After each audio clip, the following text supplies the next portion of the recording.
Ginataang papaya, ang sahog dilis lang guys, napakasarap. Maniwala kayo sa akin guys, isang ektaryang kanin talaga ang mauubos nyo. Mamitas muna tayo ng papaya dito sa gilid ng bakuran namin. Tatlo agad yung kinuha ko guys para hindi tayo mabibitin. Saka natin hiwaan yung papaya guys, yan yung teknik ko para lumabas agad yung dagta ng papaya. Tapos isang buong niyog, nakakayod na pala yan. Ibabad na natin sa maligamgam na tubig sa loob ng 10 minuto. Tapos balatan na natin yung papaya, yung ganyang pagkahiwa lang guys, para mabilis siya maluto at para mabilis din siya kainin. Tapos luya guys, ganyang kalaki lang yung ginamit ko, pitpitin lang natin, bawang ganyang kadami, sibuyas isang piraso lang yung ginamit ko, tapos talbos ng alugbati, hugasan natin, talbos ng kamote para masarap. Gulay is life tayo ngayon, pigain lang natin ng maigi yung niyog guys, papalabasin natin yung masarap na kakanggata. Ilabas ang mahiwagang kawali, ang gagamitin ko palang oil dito guys, aswiti oil. Itosta ng maigi yung dilis hanggang lumutong. Tapos ilagay yung luya, gisahin ng maigi, sibuyas, bawang, paminta agad. Saka gisahin ng maigi, papalabasin yung masarap na aroma. Tapos ilagay yung papayang nahiwa guys. Tapos pampalasa, 2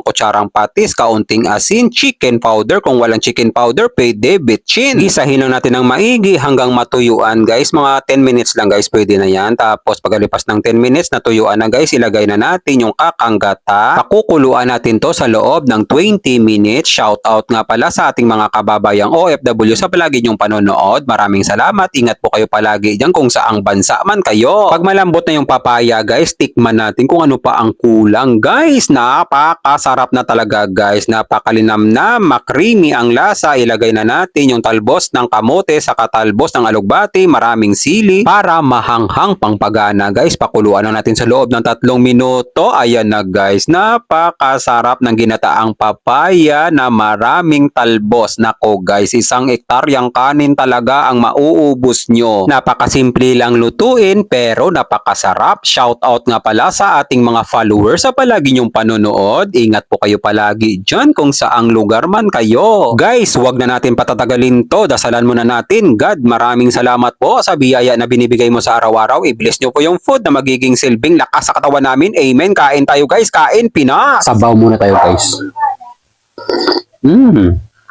Napaka-creamy, manamnam. Sarap guys. Dahan-dahan lang, mainit pa. Sarap niyan.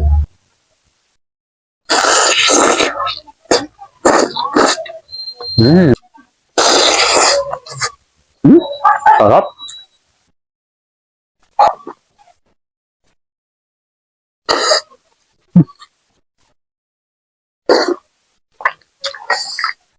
Binuhos ko na guys para mabilis lumamig.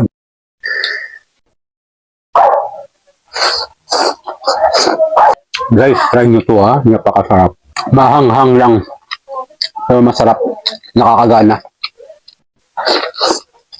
Guys, medyo mahaba na ang video. Bibigyan ko na kayo ng pangmalakasan guys. Perfect bite, pang commercial. Papaya guys. Patong na natin sa baon na kanin. Lagyan din natin ng dilis. Para sa inyong lahat.